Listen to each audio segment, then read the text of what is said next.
그래서 99단이라는 코드를 따로 빼가지고 요 영역을 따로 만들어서 집중해서 99단만 만들었고, 그래서 우리는 요거를 한 줄짜리, 여러 줄의 코드를 한 줄짜리로 표현할 수 있게 되었고, 그리고 여러 번 써야 되면은 한 줄로 추상화했기 때문에 계속 그냥 한 줄로 사용할 수 있고, 요 세 가지 지금 이점을 얻은 거죠.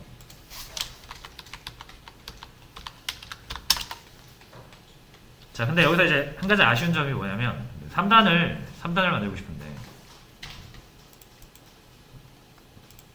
사실상 이 두 개는 같은 코드잖아요. 그래서 이거를 3으로 바꾸면 둘 다 3단으로 바뀌는 거죠. 나 얘는 2단으로 두고 얘만 3단으로 바꾸고 싶은데 그게 안 된다라는 거죠, 지금. 왜냐면 이 코드를 딱 한번 정하는 순간 얘는 곧 얘가 되는 거니까. 자, 그래서 이거를 99단, 3단을 만들고자 다시 만들면 다시 만들면 의미가 없어요. 결국 이 두 번 코드를 쓰게 되는 거니까 함수를 쓰는 큰 의미가 없죠. 자, 근데 이게 자세히 보시면 여러분들 이거를 같은 거라고 보셔야 되는데 이 두 개가 제가 여기 2라고 하고 여기 3이라고 했다고 이 다른 코드가 아니에요. 둘 다 뭐예요? 99단이라는 것을 작성하는 코드입니다. 물론 디테일하게 봤을 때는 2단을 작성하고 있는 3단을 작성하지만 본질적으로 얘가 행하는 절차는 똑같잖아요. 그 절차와 구조는 똑같죠. 이거 다르다고 해서 다른 코드라고 보시면 안 돼요.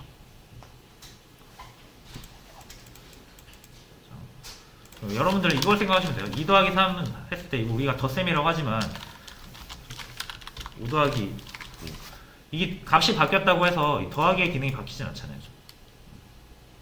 이것도 우리가 덧셈으로 보고 이것도 덧셈으로 보는 거죠. 자, 그런 것처럼 함수도 마찬가지예요. 데이터가 다르다고 해서 다른 코드가 아니고 하고자 하는 바를 보세요. 데이터를 어떻게 처리하는지를 그 절차를 보시면 동일한 절차입니다. 그죠? 그럼 얘는 같은 거라고 보셔야 되고 같은 건 두 개 있을 필요 없다 그랬잖아요.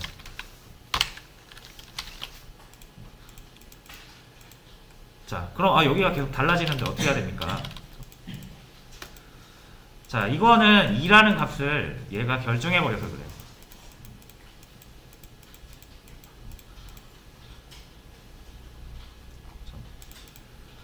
자, 그래서 우리가 이 99단이 필요한 시점은 여기거든요. 99단이 필요해서 우리가 이 함수를 호출해가지고 일을 시키는 부분은 여기인데 우리가 이 99단한테 일을 시킬 때 우리가 원하는 거예요. 2단이 나오길 바라는 거, 3단이 나오길 바라는 건 우리가 원하는 거지 얘가 뭔가 결정할 수 있는 부분은 아니죠. 그래서 이제 여러분들은 딱 그 두 개를 구별해서 봐야 돼요. 데이터랑 이 데이터를 처리하는 구조를 다르게 봐야 돼요. 구별해서 봐야 된다. 그래서 이 99단은 그 절차를 제공하는 거지 얘한테 데이터는 궁금하지 않아요. 데이터가 2든 3이든 5든 7이든 10이든 얘한테 그건 중요한 게 아니에요. 얘는 어떤 데이터든 그걸 이용해서 이런 형식을 만들어내는 게 얘의 역할이에요. 이 값은 네가 2든 3이든 5든 7이든 중요하지 않다 그랬죠. 얘는 자기한테 중요하지 않은 거를 기억하고 있을 필요가 없습니다.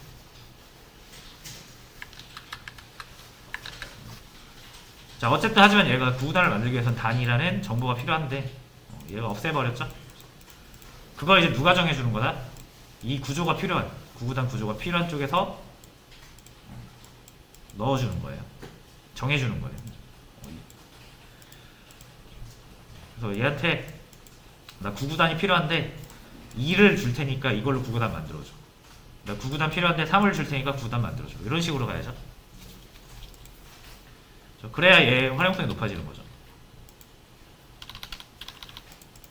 자, 그러면 이제 우리가 어떻게 해라? 사용하는 쪽에서 정해야 된다 그랬잖아요. 그래서 함수는 요 괄호가 있는 거예요. 여기다 이렇게 집어넣으시면 됩니다.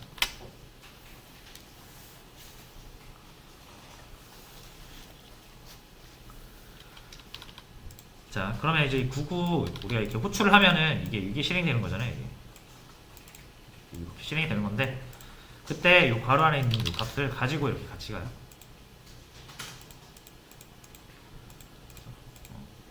근데 이 프로그램 세계에서는 값이라는 걸 뭔가 담을 때는 항상 뭐가 필요하죠?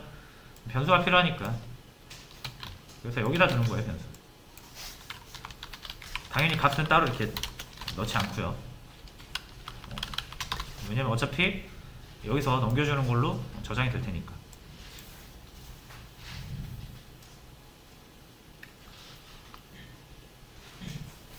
됐죠?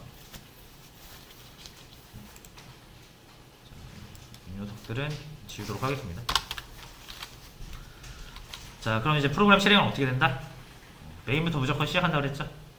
그래서 구구 호출. 그럼 얘가 이제 실행이 될 거예요. 그때 요 2를 같이 여기 싹 넣어가지고 실행한다는 거죠. 그래서 2단이 만들어지는 거예요. 끝나면 리턴. 밑에 보니까 구구를 또 불러요. 또 가서 일을 하는 거예요. 근데 그때는 3이라는 걸 가지고 넣었으니까 또 3단이 만들어지는 거죠.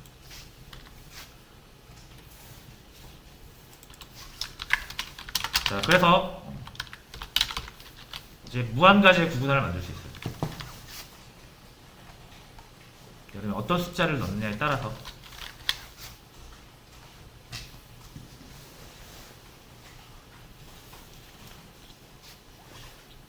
이렇게 해서 이제 좀 더 활용성을 높인 거죠. 함수에. 자, 이런 것도 또 생각할 수가 있어요. 나 9구단이라고 처음에 만들긴 했는데 요즘은 애들 뭐 19단? 19단까지 막 하더라고요. 그죠? 19단. 그래서 19단이라고 하면은 19 곱하기 19까지 하더라고요. 이렇게까지 하는 게 의미가 있나 싶긴 한데 요즘 애들은 이렇게까지도 하더라고요. 그래서 19곱까지 보고 싶다. 19단에 19곱까지 보고 싶다. 뭐 단위야 우리가 정해주면 되지만 이게 9까지밖에 곱해주지를 않으니까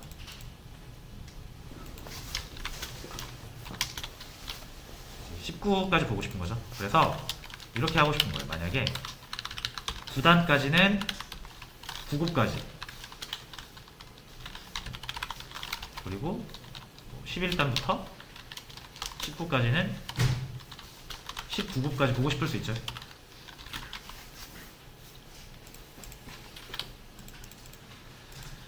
자, 하지만 여기가 9로 딱 결정되어 있는 순간 이 함수는 무조건 9곱까지밖에 안 만들어주는 거잖아요. 그럼 얘도 정하면 안 되겠죠, 이제. 함수가 결정할 문제가 아닌 거죠, 이러면. 그렇죠? 여기가 결정되는 순간 우리는 이 구조를 재활용하기가 조금 아쉬워지는 거죠. 뭔가가 결정되어 있도록 그래요. 그러니까 여기도 이제 비워버리는 거죠. 곱이라는 거 하나 만들어서 이건 함수가 결정할 문제가 아니니까 이 변수는 이제 여기 똑같이 가로 안에다가 컴마를 이용해서 나열을 하시면 됩니다.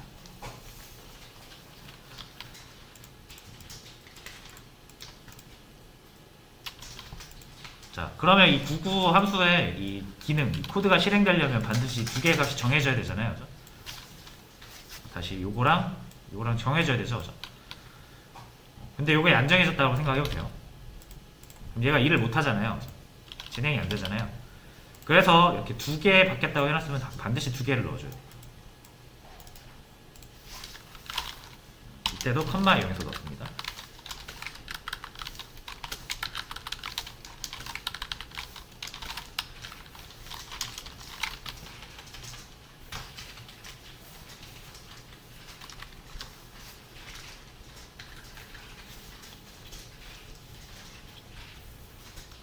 요거 이거를 해줘야 9곱, 19곱까지 나오겠네요.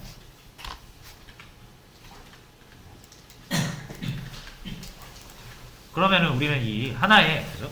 하나의 절차를 가지고 다양한 것을 만들어낼 수가 있는 거죠.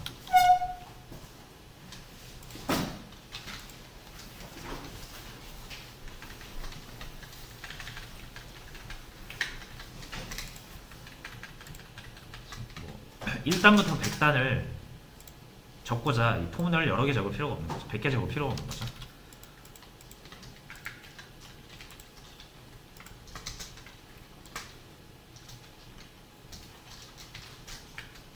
이것만 봐도 배열과 함수를 안 쓰면 안 되겠구나.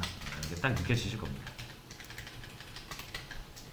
배열을 안 쓰면 데이터가 좀만 많아져도 힘들은 거 우리 확인했었죠. 코드도 동일한 기능을 하는 코드, 이게 지금 구구단은 간단하니까 한 세네 줄이면 끝나지. 좀만 복잡해도 막 몇 줄 되잖아요, 이렇게. 이런 거를 막 여러 번 써야 될 때 복사해서 쓴다고 생각해보세요. 함수는 선택이 아닌 필수입니다.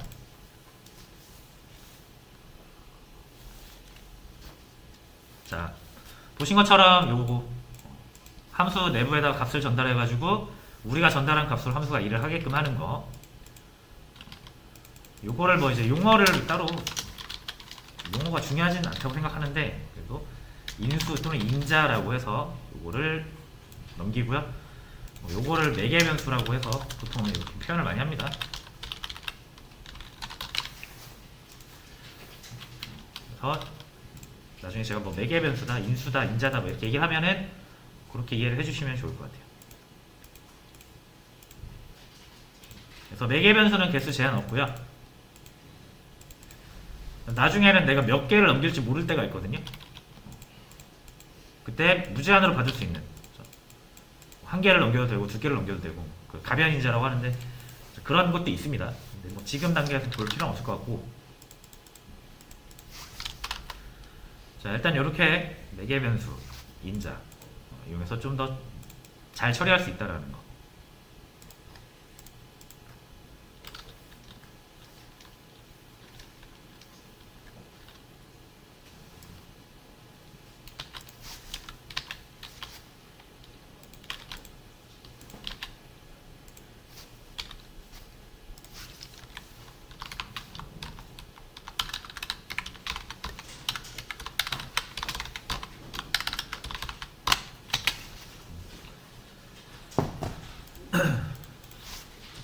자, 문제 매개변수 문제 올렸어요. 그래서 풀어보시고